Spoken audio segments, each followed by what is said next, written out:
Quotidien, un combat extraordinaire. Pour soigner leur enfant malade, ils sont contraints de se rendre à l'étranger. C'est parfois leur seul espoir et une question de survie. Mais cette course contre la montre coûte cher. Ils multiplient les initiatives pour lever des fonds. Charlotte Dardelin, Gaspard Poirieux et Vincent Plévin ont suivi deux familles plus motivées que jamais. Les festivals, je me présente, je m'appelle Féfé, FO au carré pour les... C'est au milieu des jeux pour enfants et de la foule que le chanteur Féfé vient clôturer la première édition de ce nouveau festival. Comme tous les artistes présents, l'ancien du Saiyan Supakru se produit bénévolement.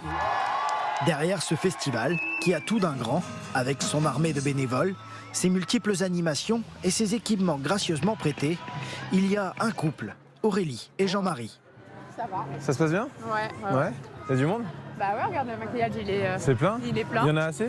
L'Everestival, c'est leur combat, celui de leur association, l'Everest d'Ernest, leur petit garçon.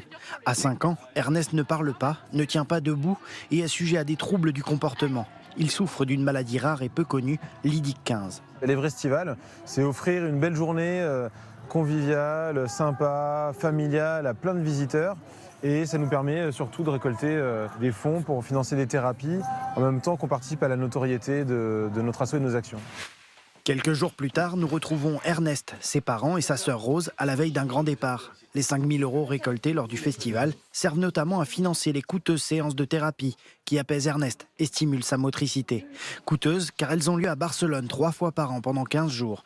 Il y suit un programme pluridisciplinaire et individualisé, introuvable en France. Ce qu'on a vécu en France, c'est qu'on passerait peut-être d'un hôpital à un autre, d'un centre de soins à un autre, d'un spécialiste à un autre, avec les délais malheureusement assez longs. Et là, l'idée, c'est vraiment d'avoir tout sur place, réuni de manière intensive.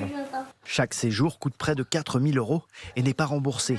Mais le voyage a été bénéfique à Ernest lors des 8 dernières fois. Ernest, la première fois qu'on l'a vu debout, c'était là-bas. La première fois qu'on l'a vu faire quelques pas, c'était là-bas. Donc effectivement, c'est souvent 1 semaine à 2 semaines après les thérapies qu'on voit que ça décolle. Alors, pour continuer de progresser vers son Everest, la famille fourmille de projets pour collecter des fonds et assurer un avenir meilleur à Ernest.